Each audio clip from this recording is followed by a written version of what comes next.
Hello ladies and gentlemen, Panzer here, and today we're taking a page out of the book of the Old West. Sort of. We're going back to the age of the vigilante, the age of gunslingers and six-shooters. Or are we? This is the future after all, but we're going to be taking a look at the story of a character in Overwatch whose very design is as much an anachronism as it is contemporary. Justice ain't gonna dispense itself, but it will be at the hand that holds the Peacekeeper, Jesse McCree. McCree's story begins with the Deadlock gang, a deadly gang of the American Southwest. They were involved in trafficking illicit weapons and military-grade hardware. Eventually, their notoriety made them a target, and Overwatch went after the gang. After a successful sting operation, the Deadlock gang was all but busted. Due to his unique skill set, McCree was offered two choices.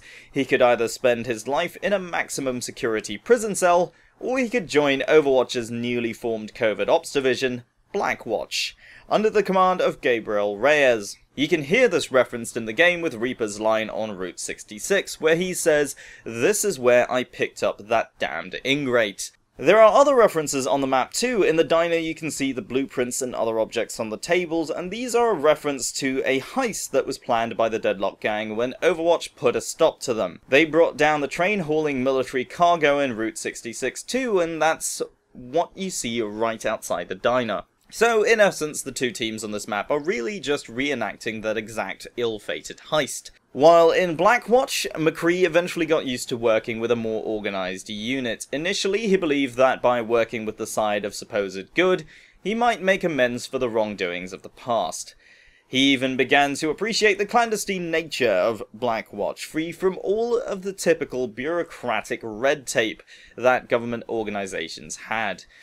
But over time, as Overwatch's reputation began to fall, rogues within Blackwatch began to conspire to bring Overwatch down for their own gain, and McCree wanted no part of the backstabbing and plotting and decided to leave. Several years later, McCree resurfaced as a gunslinger vigilante for hire, and since many of his exploits and talents were well known, work wasn't exactly hard to find. But he still retained the mindset he had when he first joined Blackwatch, and he only took deals that he believed were just.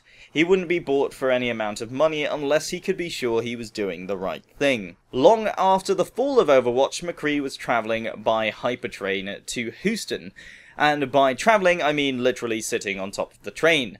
Why? Because in McCree's own words, they don't sell folks like me a ticket. But as luck would have it, the train came under attack by Talon forces, rappelling in from helicopters onto the high-speed train, a feat that was not easy to accomplish. McCree knew that the people on the train would be in danger if he did nothing. However, he also knew that he would be blamed for whatever happened next, too. As he swung into action, he noted that the operatives attacking the train seemed to utilize the same sort of tactics as what Blackwatch used to employ, thus becoming the first character to provide any tangible link at the time between Blackwatch and Talon. McCree quickly took control of the situation, dispatching the operatives as fast as he could. Learning what they were after, he proceeded to the back of the train. He spotted the device in the cargo hold, that was what the operatives were attempting to retrieve, and simply tossed it out the window, hoping they would go after it and simply leave the train alone. McCree then sat down and tried to enjoy the rest of the journey. However, a news report had already named him as a suspect, and knowing the train would soon stop in Houston, he asked the train operator to report a late arrival time at the station and give him enough time to escape the police that would be waiting for him. McCree's a character that's all no-nonsense badass on the outside, but he's a big softy on the inside nowadays. Despite his wanted status and tendency to get himself into shootouts, he's still doing what he feels is right. And I don't know about you guys, but standing up for the innocent and thwarting crime where he sees it seems like a good guy thing to do. But that's the story of McCree. Let me know what you guys think. Is he really a good guy, or is he just trying to make up for a life of crime? And can a bad guy really turn good? Let me know what you think down in the comments below, and don't forget to leave a like if you've enjoyed the video, and subscribe if you're new to the channel. My name is Panzer, thank you very much for watching, and I'll see you next time.